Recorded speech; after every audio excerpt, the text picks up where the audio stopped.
meus amores do terceiro ano, nós vamos agora ter a nossa aula de História. Olha a data, 14/7/2020, História, Marcha Criança, uma revisão, a divisão de tarefas entre os indígenas, páginas 48 e 49. E Fortaleza, Fortaleza assume características de metrópole, páginas 54 a 56. Vocês já sabem que os indígenas, eles são muito assim organizados. Eles trabalham coletivamente. Quando os homens vão caçar, se alguém não caçar da tribo, se saiu junto com ele, vou dar um exemplo, vários indígenas, eles foram caçar, e alguém do grupo não conseguiu caçar, não conseguiu levar para casa, né, algum animal, o que é que acontece? Eles dividem, eles não deixam os outros indígenas ficarem com fome. As mulheres têm as suas obrigações na tribo, assim como os homens também. A aldeia é bem organizada. Eles colocam as suas ocas, às vezes em forma de círculo, e tem o lugar de fazerem as reuniões, tem o lugar das crianças brincarem, as mulheres têm lugares que elas não podem passar, não podem entrar. Então, eles são muito organizados. Eles dividem o alimento, eles têm as tarefas separadas e eles cumprem as tarefas. Aí no livro de vocês, peguem aí, na página 48, diz assim, a divisão de tarefas entre os indígenas. Como os indígenas organizam a rotina das aldeias? Lógico que cada aldeia é diferente, né? Tem as suas tarefas. Todos caçam, pescam, né? Tem as suas festas, mas as aldeias se organizam de forma diferente.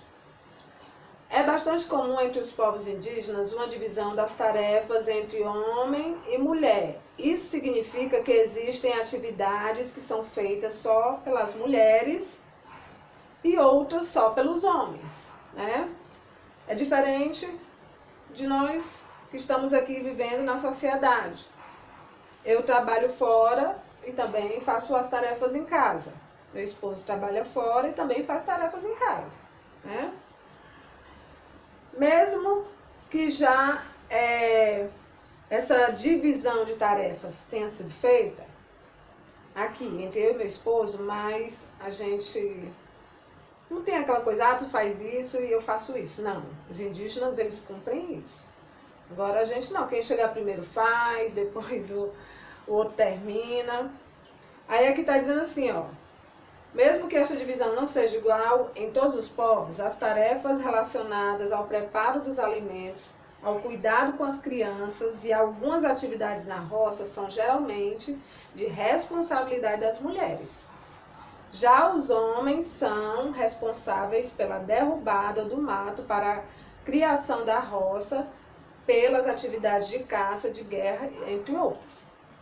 Tá vendo aqui? O homem, ele cuida da derrubada do mato, né, que tem mais força, e para a criação, né, da roça. E as mulheres ficam cuidando do quê? Da roça e das crianças, né? E o preparo da comida, lógico, né? Juntos, homens e mulheres são responsáveis pela produção dos alimentos, das redes, dos bancos, das casas, das canoas, das ferramentas utilizadas no dia a dia, como vasos de cerâmica, cestos, flechas, arcos e etc. Aí temos aqui, ó, povos indígenas do Brasil Mirim. Está informando tudo isso aqui. Então, eles dividem bem direitinho, cada um cumpre as suas tarefas. Aí temos aqui as mulheres indígenas da etnia Quepang, colhendo mandioca na aldeia Araiô, no município de Feliz Natal, no estado do Mato Grosso, em 2016. E temos aqui também homens indígenas da etnia Vaujá se preparam para a pescaria na Grande Lagoa Pilaga, em Gaúcha do Norte, do estado do Mato Grosso, em 2016. Os peixes que eles pescam alimentam toda a aldeia e os convidados para o ritual do Guarupi. Então, eles também têm os rituais que eles fazem, são as festas, e aí eles se pintam, tem todo um preparo, né? De qualquer jeito não, viu? Eles são organizados. Vamos passar aqui para a página 49. As aldeias indígenas são formadas por várias famílias e todos ajudam uns aos outros, buscando sempre o bem-estar coletivo. Então, ele quer ver o outro bem, o outro indígena tem que estar bem, assim como ele está.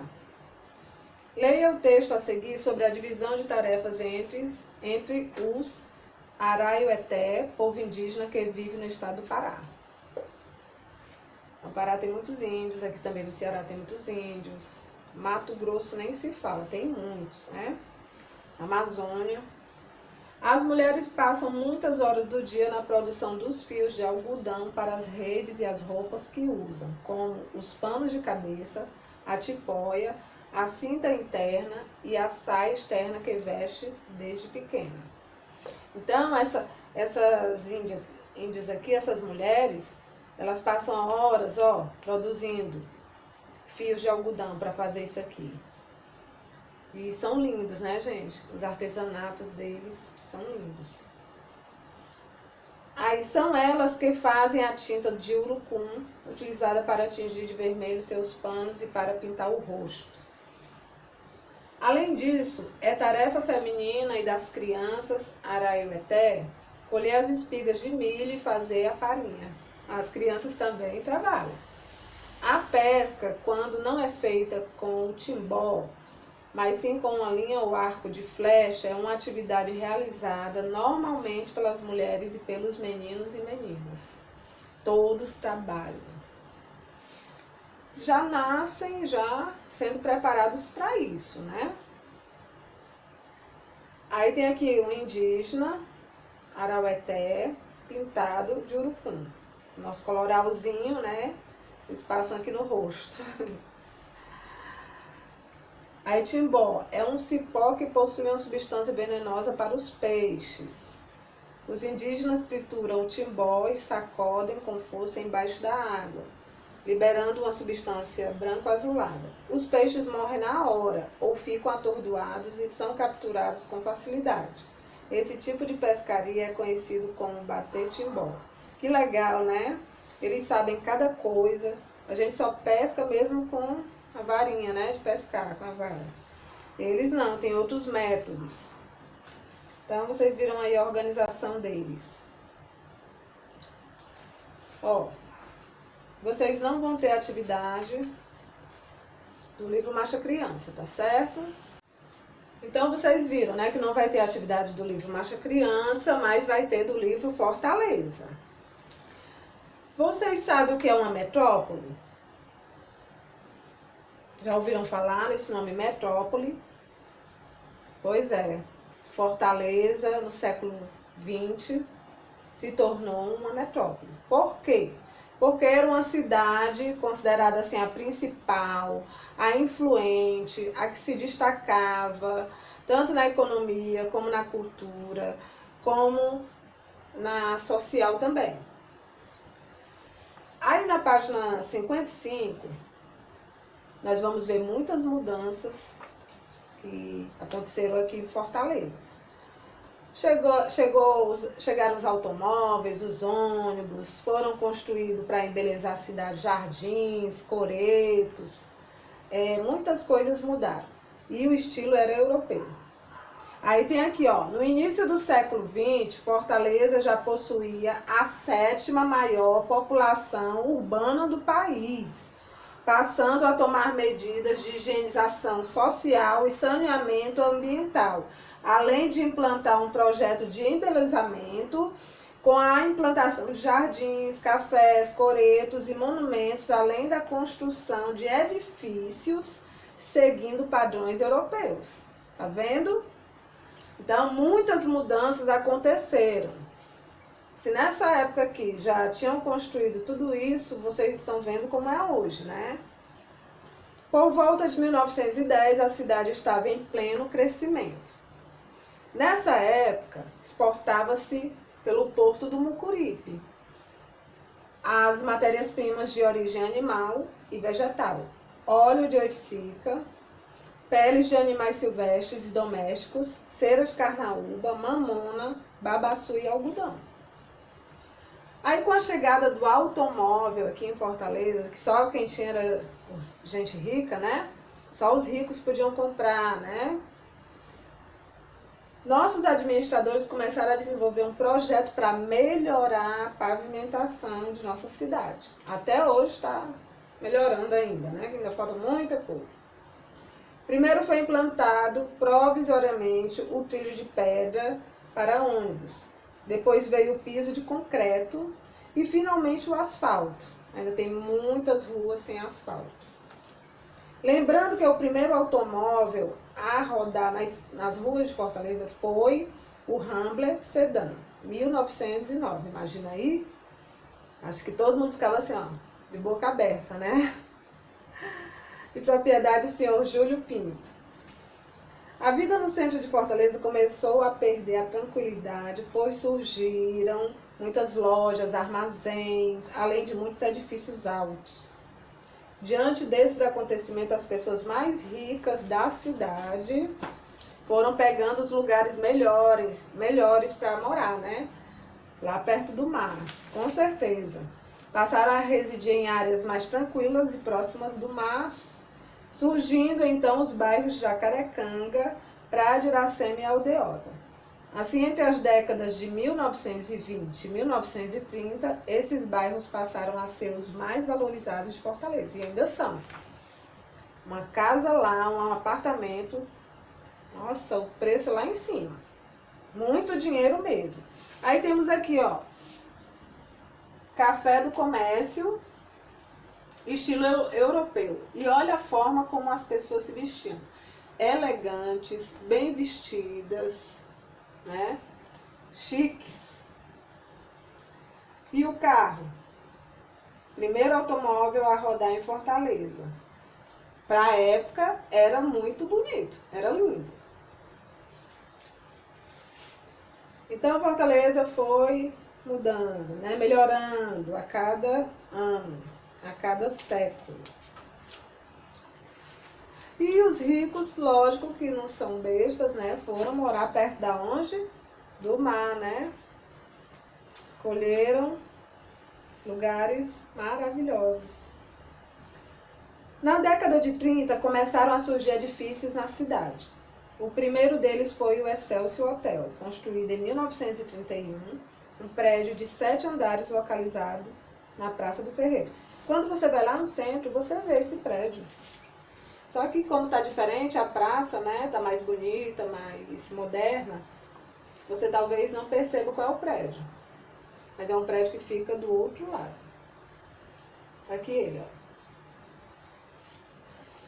Em 1932 chegou a luz elétrica graças à empresa inglesa O Ceará, né, que aqui havia se estabelecido.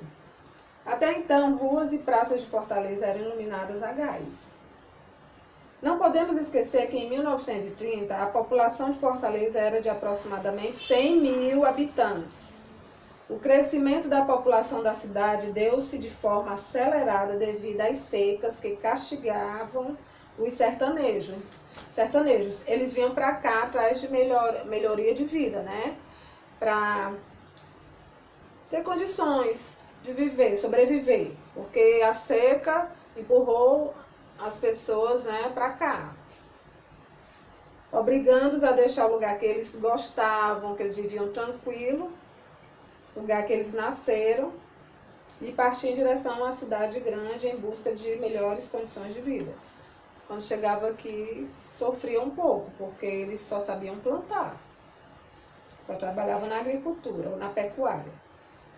Então, os retirantes que chegavam à capital acabavam indo habitar na zona leste da cidade. Eram pessoas pobres, sem instrução, desempregadas, que não tendo renda suficiente para morar nos bairros conhecidos da época, acabaram construindo suas moradias com restos de materiais como madeira, papelão, plástico e também onde era que eles iam construir em terrenos disponíveis na periferia da cidade. Aí foi surgindo os bairros. Eles começaram construindo as casas na periferia, na parte leste da cidade, porque não tinham condições, eram desempregados, sem instrução. Aí foram surgindo os bairros também. No começo, começou como favela, né? Hoje já tem muitas casas que não são mais feitas com madeira nem papelão, mas ainda existem favelas. Então, Fortaleza, ela foi crescendo ao longo dos anos, foi melhorando. Nós ainda estamos nesse processo, né? Mas é uma cidade muito visitada, é uma cidade que recebe muitos turistas, é uma cidade que tem muito a oferecer. Aí vocês vão fazer a atividade que tem aqui na página 54. Vocês vão pesquisar nos livros ou na internet imagens dos meios de transportes antigos e atuais de nossa cidade. Vocês vão colar aqui abaixo, certo? Ó, vou colar aqui. Tá bom? Essa é a atividade de vocês. Vocês vão pesquisar e vão colar aqui, tá bom? Então, nossa aula de história termina aqui. Mais uma vez. Até a próxima aula. Tchau, tchau.